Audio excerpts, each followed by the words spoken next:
ألا بذكر الله تطمئن القلوب. أعوذ بالله من الشيطان الرجيم. بسم الله الرحمن الرحيم. ألم تر كيف فعل ربك بأصحاب الفيل ألم يجعل كيدهم في تضليل وأرسل عليهم طيرا أبابيل ترميهم بحجارة من سجيل فجعلهم كعصف مأكول. صدق اللہ العظیم.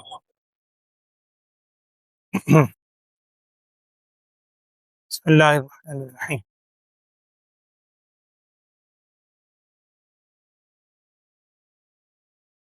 یہ بات ہمارے سامنے کئی دفعہ آئی کہ قرآن پاک کی ترتیب دو ہیں. ایک ترتیب وہ ہے جس ترتیب کے حوالے سے اس وقت ہمارے سامنے قرآن مجید موجود ہے. یہ ترتیب توقیفی کہلاتی ہے. رسول صلی اللہ علیہ وسلم کو حضرت جبرائیل علیہ السلام نے یہ ترتیب بھی سکھلائی ہے کہ سب سے پہلے کون سی سورت، سب سے پہلے آخر میں کون سی. اس ترتیب توقیفی کے اعتبار سے قرآن پاک کا تقریباً اختتام ہے. انشاءاللہ اللہ خیر سے مکمل کروائے. لیکن ایک کہلاتی ہے ترتیب نزولی، نازل ہونے کی ترتیب. نازل ہونے کی ترتیب کو اگر سامنے رکھیں تو نازل ہونے کے اعتبار سے اس سورت کا نمبر 19واں ہے، لکھا ہوا ہے سائڈ پہ. اس سے پہلے 18 صورتیں نازل ہوئیں، یعنی بالکل ابتدائی دور کے اندر نازل ہونے والی سورت سورہ فیل. سیرت کے اندر آپ نے ایک واقعہ پڑھا ہوگا. ایک ہوتا ہے معجزہ، ایک لفظ کہلاتا ہے ارہاس، اسی سے ارہاسات. ارہاس کا لفظی مطلب ہوتا ہے بنیاد، بیس، مضبوطی، جس سے بنیاد جتنی مضبوط ہوگی اتنی اوپر عمارت مضبوط ہوتی. ارہاسات حدیث میں محدثین کی اصطلاح میں وہ واقعات کہلاتے ہیں جو بالکل نبوت کے آغاز میں ہوں یا نبوت سے پہلے ہوں، اور جن سے نبی صلی اللہ علیہ وسلم کی نبوت کی طرف اشارہ ملتا ہو. ایک تو معجزہ ہے، رسول صلی اللہ علیہ وسلم کی زندگی میں ایسے غیر معمولی واقعات کا پیش آنا یا دیگر انبیاء کے ساتھ آپ صلی اللہ علیہ وسلم کی طرف سے معجزات پیش آئے. ایک ہوتا ہے ارہاسات، وہ بالکل نبی کے ابتدائی زندگی میں یا پیدائش سے کچھ پہلے واقعات پیش آتے ہیں غیر معمولی.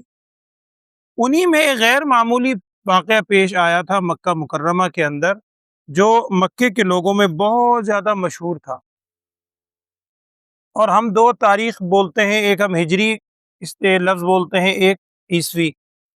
اسی طرح اور بھی تاریخ کی مختلف صورتیں ہیں. نبی صلی اللہ علیہ وسلم کی بعثت سے پہلے چونکہ ہجرت کا آغاز تو ہوا ہے، آپ صلی اللہ علیہ وسلم کے دنیا سے جانے کے بعد عمر فاروق رضی اللہ عنہ کے دور خلافت میں وہ باقاعدہ ہجری سے وہ بنایا گیا کہ آپ صلی اللہ علیہ وسلم کی ہجرت سے ہجری سال کا آغاز ہوا. عیسوی حضرت عیسیٰ علیہ السلام کی ولادت سے اس کا آغاز ہوتا ہے. لیکن کچھ واقعات تاریخی ہوا کرتے تھے تو عرب کے لوگ ان واقعات سے تاریخ یاد رکھتے تھے. انہی میں ایک واقعہ ہوا ہاتھی والا، بڑا غیر معمولی واقعہ، اور واقعتاً بڑے غیر معمولی ہے، سچا واقعہ قرآن بتا رہا ہے. واقعہ آپ کے علم میں ہے، آپ نے کئی دفعہ سنا ہے، سیرت میں بھی پڑھا ہے کہ رسول صلی اللہ علیہ وسلم کی بعثت سے تقریباً 50 روز پہلے ایک واقعہ پیش آیا مکے میں، بڑا ہی غیر معمولی. وہ اتنا غیر معمولی واقعہ تھا ہاتھی والا، جس میں اللہ تعالیٰ نے پرندوں کے غول بھیجے اور وہ ہاتھی کے لشکر ہلاک ہوا. وہ مکے میں بڑا واقعہ مشہور تھا. آئندہ کسی نے کوئی بات بیان کرنی ہو تو اس واقعے کو ایک سمبل کے طور پہ ذکر کرتے تھے کہ جی یہ جو بات ہے نا، یہ اس وقت کی ہے جب ہاتھی والا واقعہ پیش آیا. وہ جو ہاتھی والا واقعہ تھا نا، سب میں اتنا مشہور ہے، یہ اس سے 1 سال پہلے کی بات ہے، یہ اس سے 4 سال بعد کی بات ہے. اس کو ایک علامت کے طور پر یاد کیا جاتا تھا، ہاتھی والا واقعہ. اور عجیب بات ہے کہ آپ صلی اللہ علیہ وسلم کی ولادت بھی اسی سال اس کے 50 دن بعد ہوئی، تو لوگوں کو آپ صلی اللہ علیہ وسلم کی ولادت بھی ہمیشہ یاد رہی کہ وہ جو ہاتھی والا واقعہ تھا نا، اس کے چند روز بعد یہ واقعہ پیش آیا، نبی صلی اللہ علیہ وسلم دنیا میں تشریف لائے. تو وہ واقعہ کیا تھا ہاتھی والا، وہ میں مختصر عرض کر دیتا ہوں، پہلے آپ سن چکے ہیں۔ ایک واقعہ آپ نے پیچھے سنا ہے سورہ بروج میں، بس سمائی ذات البروج، اسی پارے کے اندر سورت گزری ہے، جس میں قتل اصحاب الاخدود النار ذات الوقود اذ هم علیہا قعود وهم علی ما یفعلون بالمؤمنین شہود، اور وما نقموا، ساری اس کی تفصیل ہے۔ وہ واقعہ یہ تھا کہ ایک نوجوان تھا، میں واقعہ نہیں سو رہا، آپ کو میں اشارہ دے دیتا ہوں، آپ کو واقعہ ذہن میں آ جائے گا۔ ایک بادشاہ گزرا تھا، اس بادشاہ کے بارے میں بعض کتابوں میں لکھا ہے اس کا نام ذو نواز تھا، اس بادشاہ کا۔ اس بادشاہ نے، ایک جادوگر نے اسے کہا تھا ایک بچے کو دو، وہ بچہ آیا تھا، سارا واقعہ اس بچے کے ساتھ پیش آیا۔ یہ آپ صلی اللہ علیہ وسلم کی تشریف آوری سے بہت زیادہ کوئی پرانا واقعہ نہیں ہے، بعد نے 60 70 سال 80 سال اتنی مدت لکھی ہے، واللہ عالم۔ عیسیٰ علیہ السلام کی دنیا میں آنے اور اٹھائے جانے کے بہت بعد کا واقعہ ہے، نبی صلی اللہ علیہ وسلم کی بعثت سے پہلے۔ تو یہ واقعہ پیش آیا تھا ذو نواز کا، جب وہ سارے لوگوں نے، انہوں نے خندق جلائی تھی، بچہ بھی وہ پھر وہ ہلاک ہوا، شہید ہوا، سارا واقعہ آپ نے سنا۔ تو اس موقع کے اوپر ان میں سے 2 افراد بچے تھے، ذو نواز بادشاہ نے جو ظلم کیا تھا، یہ پہنچے روم، ہرقل کے پاس، جو بادشاہ روم کا تھا۔ اس کو جا کے اطلاع دی کہ جب ہم وہاں پر نصارہ تھے وہاں بھی، اور ہمارے ساتھ یہ واقعہ پیش آیا یمن میں، یمن کے علاقے میں تھا۔ اس نے خط لکھا، حبشہ جو نجاشی اس دور میں تھے، جو بھی نجاشی تھے، انہیں خط لکھا۔ انہوں نے 2 بڑے اپنے کمانڈر بھیجے، ان میں سے ایک کمانڈر کا نام تھا ابرہہ، یہ وہی ہاتھی والا واقعہ اسی کا ذکر۔ انہوں نے وہاں آ کر اس علاقے میں آئے اور اس بادشاہ سے بدلہ لیا۔ ذو نواز بادشاہ جو بھی تھا وہ تو وہیں مارا گیا تھا، اس کے بعد ساری کیفیت ہوئی۔ تو یہ بہرحال ابرہہ بادشاہ اس طرح نجاشی کے بھیجنے پر، حکمران کے بھیجنے پر یہاں کا گورنر مقرر ہوا یمن کا۔ یہ ابرہہ بادشاہ یمن کا گورنر تھا اس وقت جب یہ واقعہ پیش آیا۔ اس نے یمن کے اندر بہت بڑا ایک کنیسہ بنایا، کنیسہ جو عبادت خانہ بناتے ہیں عیسائی، بہت بڑا بنایا، اور کتابوں میں لکھا ہے کہ اس کے کھنڈرات اب بھی موجود ہیں۔ ہمارے ایک استاد فرماتے ہیں میں نے بھی وہ کھنڈرات دیکھے ہیں، واللہ عالم، کھنڈرات اب بھی یمن کے اندر اس کنیسہ کے کھنڈرات موجود ہیں۔ بہت بڑا کنیسہ اس نے بنایا ہے کہ قد آدم سے اونچا، بہت بندے کو دیکھنے میں دقت ہوتی، اور ذہن میں یہی تصور تھا کہ لوگ جو مکہ جاتے ہیں عبادت کرنے کے لیے، وہاں کیوں جاتے ہیں، یہاں عبادت کریں۔ اس یمن میں ابرہہ جو اگرچہ تھا وہ گورنر حبشہ کی طرف سے بھیجا ہوا، لیکن اس کے ذہن میں اپنی ایک تھی سرداری کی کیفیت۔ اس نے لوگوں کو مجبور کیا کہ جی مکہ جانے کی ضرورت نہیں ہے، یہی طواف کیا کرو۔ اب اچھے برے لوگ ہر دور میں ہوتے ہیں، اس زمانے میں بھی جو صحیح عقیدے کے لوگ تھے، جو بھی اس دور کے اندر صحیح سوچ تھی، توحید کی جیسا بھی تصور تھا، انہوں نے، کچھ کہتے ہیں کہ اس کو آگ لگ گئی، کس نے کہا گندگی ڈالی، واللہ عالم۔ یعنی ایک طرح سے آسان زبان میں اس نے جو کنیسہ بنایا تھا اس کی توہین ہوئی اس کی سوچ کے مطابق۔ اب اس نے پلاننگ کی کہ جی مکے کے اندر جو ایک بیت اللہ ہے، اللہ کا گھر، جہاں لوگ پوری دنیا سے، یمن سے بھی، حبشہ سے بھی لوگ جاتے ہیں حج کرنے، طواف کرنے، اس گھر کو میں ختم ہی کر دیتا ہوں، نعوذ باللہ۔ نہ وہ گھر رہے گا، پھر میں وہاں اعلان کروں گا مکے میں کہ جی اب لوگ وہاں آیا کریں عبادت کرنے، میں نے بہت بڑا کنیسہ بنایا۔ یہ اس نیت کے ساتھ وہاں سے روانہ ہوا، اور ہاتھی اس کے لشکر میں تھے۔ سب سے بڑا جو ہاتھی تھا اس کا نام کتابوں میں محمود لکھا ہے، واللہ عالم۔ محمود نامی ہاتھی تھا، بہت بڑا، اور ذہن میں تصور یہ تھا کہ ہم بیت اللہ خانہ کعبہ کے کسی ستون سے زنجیر باندھیں گے، ادھر زنجیر کا دوسرا سرا ہاتھی کی گردن میں باندھ دیں گے، ہاتھی کو مخالف سمت میں چلائیں گے، تو ظاہر بات ہاتھیوں کو چلنے سے وہ خود بخود عمارت ہلے گی، گر جائے گی، نعوذ باللہ، ہمیں ہاتھ بھی نہیں لگانا پڑے گا۔ یہ نیت لے کر بیت اللہ کی طرف روانہ ہوئے، اور وہ سارے واقعات ہیں جہاں جہاں سے گزرے، کچھ نے مقابلہ بھی کیا، ان کو بھی شکست دی، ہوتے ہوتے یہ طائف تک پہنچ گئے۔ طائف میں اس وقت جو تھے بڑے بڑے سردار، آپ صلی اللہ علیہ وسلم کی سیرت میں بھی واقعہ آتا ہے جب آپ صلی اللہ علیہ وسلم طائف تشریف لے گئے تھے، قبیلہ بنو ثقیف وغیرہ آباد تھے، تو طائف کے لوگوں نے دیکھا کہ یہ بادشاہ ہے، مقابلہ تو ہم نہیں کر سکتے۔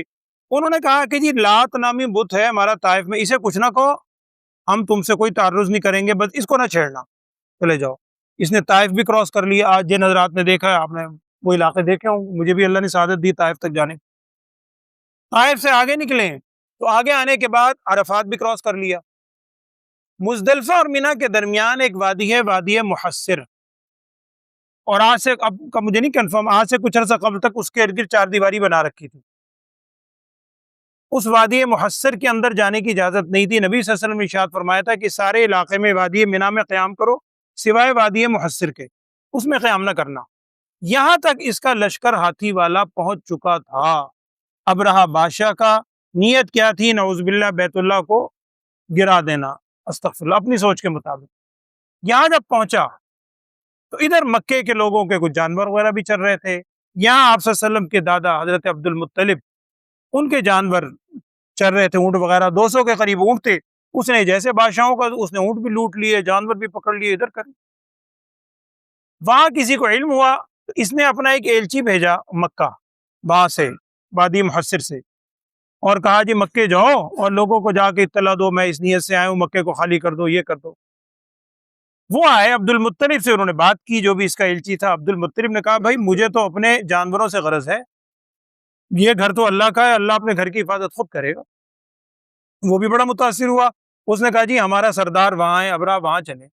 عبد المطلب روانہ ہوئے اور وادی محصر میں اس کے پاس آئے، اور لکھا ہے کتابوں میں واللہ عالم کہ یہ اتنا متاثر ہوا حضرت عبد المطلب کی ظاہری وجاہت دیکھ کر کہ یہ اپنے تخت سے اترا اور اتر کر ان کو اپنے ساتھ لا کے اپنے ساتھ بٹھایا. وہاں بات چیت شروع کی، اور جب حضرت عبد المطلب نے کہا کہ بھائی میں تو اپنے اونٹوں کے لیے آیا ہوں، 200 اونٹ تم نے میرے قبضے میں کیے ہیں، وہ مجھے حوالے کر دو. اس نے جو جملہ کہا، جو تاریخ کی کتابوں میں لکھا ہے، اللہ جانتا ہے سچ ہے، جو قرآن میں تو نہیں ہے، تاریخ کی کتابوں میں، اس نے کہا کہ میری آپ کو دیکھ کر آپ کے بارے میں بڑی میری ایک سوچ تھی، بڑی اچھی سوچ تھی، آپ ایسے ہیں ایسے ہیں، لیکن جو آپ نے جو مطالبہ کیا ہے نا اونٹوں کا، وہ سن کر میرے آپ کے بارے میں سوچ بالکل ختم ہو. کیا آپ کو اونٹوں کی فکر ہے؟ اور جو آپ کو پتا ہے میں اللہ کا گھر ڈھانے کے لیے آیا ہوں، نعوذ باللہ، اس کی فکر نہیں ہے؟ حضرت عبد المطلب کا تاریخی جواب یہ سیرت کی کتابوں میں لکھا ہے. انہوں نے یہ جواب دیا کہ اللہ کا بات سنو، ان جانوروں کا مالک میں ہوں، یہ جانور میری ملکیت ہیں، ان کی ذمہ داری میری ذمہ داری ہے، ان کو سنبھالنا. وہ جس گھر کی تو بات کر رہا ہے نا، اس گھر کا میں مالک نہیں ہوں، اس گھر کا مالک اللہ ہے. وہ اپنے گھر کی حفاظت مجھ سے بہتر کر سکتا اور کرے گا. اب یہ بڑا متاثر بھی ہوا، اس نے اونٹ واپس کر دیے. حضرت عبد المطلب وہاں سے واپس آئے اور مکے والوں کو جمع کیا، اور وہاں سب نے لپٹ کر خانہ کعبہ سے، بیت اللہ سے جو بھی پردہ تھا اس وقت، اسے لپٹ کے بڑی دعائیں کی. اور ذہن میں یہی تھا کہ اگر یہ اندر آ گیا تو واللہ عالم کیا ہو. انہوں نے بیت اللہ کو خالی کر کے پیچھے ہٹ گئے اور پہاڑوں کے اوپر چھپ کے بیٹھ گئے کہ دیکھیں کیا ہوتا ہے. ادھر اللہ تعالیٰ کی شان ہے، اس ہاتھی کو اٹھانا چاہتے ہیں جو محمود نامی سب سے بڑا ہاتھی تھا، کچھ ہاتھی اور ساتھ، وہ ہلتا ہی نہیں اپنی جگہ سے. اور یہاں پر ابن کثیر وغیرہ میں، چونکہ علامہ ابن کثیر رحمۃ اللہ علیہ عماد الدین، یہ بہت بڑے مفسر بھی ہیں، بہت بڑے مورخ بھی ہیں. تفسیر ابن کثیر بھی تاریخی تفسیر ہے. اسی طرح تاریخ الامم والملوک، جو تاریخ ابن کثیر کے نام سے، وہ بھی بڑی زبردست تاریخ ہے امت مسلمہ کی تاریخ اپنے دور میں. اس میں بھی لکھا ہے کہ راستے میں انہوں نے ایک شخص کو پکڑا تھا جو کہ صحیح عقیدے کا تھا، جس نے مقابلہ کیا تھا اور اس نے ان کو پکڑ کے قید کر لیا تھا راستہ بتلانے کے لیے. کہتے ہیں تاریخی کتابوں میں لکھا ہے کہ وہ شخص آئے اور انہوں نے آ کر ہاتھی کے کان پکڑ کے ہاتھی کے کان میں کہا کہ دیکھ یہ اللہ کا گھر ہے، حرم میں تو آ گیا ہے، یہاں بڑھنے کی ہمت نہ کرنا. اب اللہ جانتا ہے، اللہ کی مخلوق ہے، وہ جذبہ تھا ان کے اندر کہنے کا. اب ہاتھی وہاں سے ہلتا ہی نہیں. اب وہ ہاتھی کو بھلانا بھی تو اٹھانا آسان ہے، اٹھا کیسے سکتے؟ اب وہ مار رہے ہیں اس کو، ہاتھی کو گلے میں ڈال رہے ہیں، اور کہتے ہیں بمشکل اٹھا کے جب اٹھتا ہے ادھر رخ کرتے ہیں تو دوڑ پڑتا ہے، بیت اللہ کی طرف رخ کرتے ہیں پھر بیٹھ جاتا ہے، چلتا ہی نہیں وہاں سے. ادھر اس کوششوں میں تھے، ادھر اللہ کی طرف سے سمندر کی جانب سے جہاں پانی تھا جدہ کی سائڈ سے، وہاں سے غول کے غول آنے شروع ہوئے پرندوں کے. اور یہاں جو لفظ ہے نا ابابیل، یاد رکھیں یہاں محدثین نے اس کی وضاحت کی ہے کہ ابابیل پرندہ ایک وہ ہے جو ہم پکارتے ہیں جس کو ابابیل نامی پرندہ، یہ وہ ابابیل پرندہ نہیں تھا. ابابیل کا مطلب ہوتا ہے غول، پرندوں کے غول، یہ کوئی خاص پرندہ تھا اللہ تعالیٰ کی جانب سے. ممکن ہے یہ ابابیل بھی ہو لیکن محدثین نے اس کی وضاحت یہ کی ہے کہ وہ ابابیل پرندہ جو ہمارے یہاں اس وقت ہے وہ پرندہ نہیں تھا اسی شکل کا، اللہ کی طرف سے وہ عذاب کی کیفیت تھی۔ اصل میں ابابیل کا مطلب ہوتا ہے غول، جھنڈ، بڑا جھنڈ کے جھنڈ پرندوں کے آئے اللہ کی طرف سے، اور ان کے پنجوں میں اور چونچ میں کنکر تھے، وہ کنکر انہوں نے مارے۔ اور قرآن کے الفاظ کیا ہیں کہ وہ تھے ترمیہم بحجارت من سجیل۔ سجیل کہتے ہیں اردو زبان میں، میرے خیال میں اس کو اردو زبان میں غالباً ہم کہیں گے کھنگر۔ یہ جو مٹی کا جب ہم پکا کے وہ چھوٹے چھوٹے جو اس کے ٹکڑے، ایک تو اینٹ ہوتی ہے پوری، ایک چھوٹے چھوٹے جو ٹکڑے ہوتے ہیں بڑے پکے ہو جاتے ہیں پختہ مٹی کو پکانے کے بعد، کھنگر کہتے ہیں خاص عام طور پہ اس کو۔ اور اللہ بچائے جب یہ کہیں آتش فشاں پھٹتا ہے نا کہیں، استغفر اللہ، تو اس کے بعد سائیڈوں پر بہت سے وہ کھنگر پڑے ہوئے نظر آتے ہیں۔ مجھے ایک دفعہ اتفاق ہوا، خیر واقعہ میں نہیں سنا رہا، ویسے ہی ذہن میں آ گیا، جاپان جانے کا مجھے اتفاق ہوا، تو میں نے وہاں آتش فشاں بھی بہت پھٹتے ہیں، وہاں میں گیا تھا، اسامہ نامی ماؤنٹ ہے نگانو کے اندر، وہاں مجھے اتفاق ہوا، وہاں انہوں نے میوزیم بنایا ہوا بہت بڑا پہاڑ کے اندر، جہاں انہوں نے دکھایا کہ آتش فشاں جب وہاں پر آتش فشاں پھٹا تھا، اور ٹوکیو وہاں سے میرے خیال میں تقریباً کوئی 300 کلومیٹر کے قریب ہوگا، وہاں تک کہہ رہے ہیں اس کے اثرات گئے تھے، جو بھی کیفیت ہے اللہ بچائے۔ تو وہ آرٹیفیشل طور پر انہوں نے سارا وہاں پر دکھایا ہوا ہے کیسے وہ پھٹتا ہے، اللہ بچائے۔ تو وہاں بھی اس قسم کے ٹکڑے کھنگر آتے ہیں۔ قرآن کہہ رہا ہے کہ ترمیہم بحجارت من سجیل، انہوں نے اللہ تعالیٰ کی طرف سے ان پر برسے پتھر کھنگر کے، اور پھر کیا ہوا، فجعلہم کعصف ماکول، اللہ فرما رہے ہیں ہم نے اس کو ایسا کر دیا جیسے بھوسا ہوتا ہے، اور بھوسا بھی ایک تو بھوسا ویسے ہی بالکل ہلکا ہلکا ہے، پھر جب جانور نے اس کو چر لیا ہو، کھا لیا ہو، پھر تو اس کو منہ میں چبا کے اور بالکل ذرے ذرے رہ جاتے ہیں، تو جیسے کھایا ہوا بھوسا ہوتا ہے، اس طرح وہ ساری قوم جو آئی تھی ان کا حال ہو گیا۔ پتھر برسنے شروع ہوئے، اور پتھر کے اندر اللہ کا عذاب تھا، اگر یہاں سے ہاتھی کے لگتا تھا تو پیٹ سے نکل جاتا تھا گولی کی طرح۔ بیشتر ان میں سے لوگ وہیں ہلاک ہوئے۔ ابرہہ کے بارے میں آتا ہے اس کی عبرتناک سزا ہوئی، اس کے اعضاء گلنے شروع ہو گئے، کبھی انگلی نیچے گر رہی ہے، کبھی آنکھ نیچے گر رہی ہے، استغفر اللہ، اور یہ ساری کیفیت ہوئی۔ اور کچھ کہتے ہیں راستے میں، کچھ کہتے ہیں یمن تک پہنچ گیا تھا، وہاں جا کے یہ جہنم رسید ہوا۔ پھر اللہ تعالیٰ کی طرف سے ایک کیفیت ہوئی، بارش کا پانی آیا اور سب کو بہا کر لے جا کے سمندر کے اندر ڈال دیا۔ یہ کوئی آسمانی، یہ کوئی ویسے افسانی واقعہ نہیں ہے، قرآن کا واقعہ ہے کہ اس طرح کنکر ان پر برسے۔ وہ ہاتھی والا واقعہ یہ عربوں میں بہت مشہور تھا، تو اس کو قرآن کہہ رہا ہے الم تر کیف فعل ربک باصحاب الفیل، کیا ہے ذرا دیکھیے ترجمہ، اعوذ باللہ من الشیطان الرجیم، بسم اللہ الرحمن الرحیم۔ الم تر کیف فعل ربک باصحاب الفیل، لفظی معنی تو کیا ہے، کیا آپ نے نہیں دیکھا؟ عام طور پر اس کا معنی یہ کیا جاتا ہے کیا آپ کو معلوم نہیں؟ اب ظاہری بات ہے آپ صلی اللہ علیہ وسلم تو اس وقت موجود نہیں تھے، آپ صلی اللہ علیہ وسلم کی زندگی میں آنے سے بھی کئی دن پہلے کا واقعہ ہے، تو علم تعلم عام طور پہ کیا جاتا ہے کیا آپ کو معلوم نہیں ہے کہ کیف فعل ربک، آپ کے رب نے کیا کیا اصحاب الفیل، ہاتھی والوں کے ساتھ، کیا الم یجعل کیدہم فی تضلیل، کیا اللہ تعالیٰ نے نہیں کر دیا ان کی تدبیر کو بیکار، جو تدبیر لے کر آئے تھے، اصل میں تضلیل ضلالت سے، گمراہی سے، بیکار، ختم، ان کی جو تدبیر تھی، جو سوچ تھی کہ ہم یوں کریں گے، اس کو اللہ نے ختم، بیکار نہیں کر دیا، بالکل کیا۔ وَأَرْسَلَ عَلَيْهِمْ طَيْرًا أَبَابِيلَ، اور بھیجے اللہ تعالیٰ نے ان پر طیرن پرندے ابابیل، غول کے غول پرندوں کے آئے، اور وہ کیا کرتے تھے، ترمیہم بحجارۃ من سجیل، وہ برسا رہے تھے ان پر بحجارۃ، پتھر، کس کے، من سجیل، کھنگر کے پتھر، اور بعض کہتے ہیں کہ نشان لگے ہوئے، ہر ایک کے اوپر نشان تھا، نام تھا کہ یہ فلاں کو جا کے لگے گا، فلاں جانور کو، فلاں انسان کو، اللہ کا عذاب ہے۔ پھر نتیجتاً کیا ہوا، فجعلہم کعصف مأکول، اللہ تعالیٰ فرما رہے ہیں کہ ان کو کر دیا کعصف مأکول، جیسا کہ بھوسا ہوتا ہے، عصف مانے بھوسا، کیسا بھوسا، مأکول، جو کھایا ہوا ہے، کھائے ہوئے بھوسے کی جیسے مانند ہوتی ہے، بالکل ذروں کی طرح ہوا میں اڑتا جا رہا ہے، یہ ان سب کی کیفیت ہو گئی اللہ تعالیٰ کی طرف سے عذاب کی۔ تو یہ واقعہ میں عرض کر رہا ہوں، اس سے پہلے 18 صورتیں ہیں، بالکل ابتدا میں صورت نازل ہوئی، اور مکے والوں کو یاد دہانی کروائی جا رہی ہے کہ جس مکے میں اس وقت تم بیٹھے ہو، تمہیں یاد نہیں ہے، تمہارے ابھی کا واقعہ ہے، چند سال پہلے کا، سب کو یاد ہے، اور بڑا مشہور واقعہ تھا، اللہ تعالیٰ نے کیسے حفاظت کی اپنے اس گھر کی، تو اللہ نے اگر اپنے کسی ہستی کو اپنا نبی بنا کر بھیجا ہے تو اس کو مانو، ورنہ پھر اللہ تعالیٰ نے جیسے ہاتھی والے لشکر کو ختم کر دیا، تمہاری کیا حیثیت ہے؟ تمہیں بھی اللہ تعالیٰ اسی طرح عذاب سے ختم کرے گا۔ اللہ تعالیٰ معاف فرمائے۔ الحمد للہ رب العالمین، اللہم صلی علی سیدنا و مولانا محمد وعلی آل سیدنا و مولانا محمد وبارک وسلم۔ اللہم ارنا الحق حقا وارزقنا اتباعہ وارنا الباطل باطلا وارزقنا اجتنابہ۔ یا اللہ ہم سب کے گناہوں کو معاف فرما، لغزشات سے درگزر فرما۔ یہ مقدس ایام ذی الحجہ کے شروع ہو چکے ہیں، یا اللہ ہمیں ان کے قدردانی کی توفیق عطا فرما۔ ان ایام میں اور ان راتوں میں اپنی بارگاہ میں خلوص سے عبادت کرنے کی توفیق عطا فرما۔ جو ہمارے اعزاء و اقربا حج کی سعادت حاصل کرنے گئے ہیں، یا اللہ ان کے حج کو آسان فرما، تمام حاجیوں کے حج کو آسان اور قبولیت والی کیفیت والا بنا۔ ہم سب کو قربانی کی جو عبادت شروع ہونے والی ہے، اس قربانی کی عبادت کو نبی صلی اللہ علیہ وسلم کے سنت کے مطابق خلوص اور محبت سے ادا کرنے کی توفیق عطا فرما۔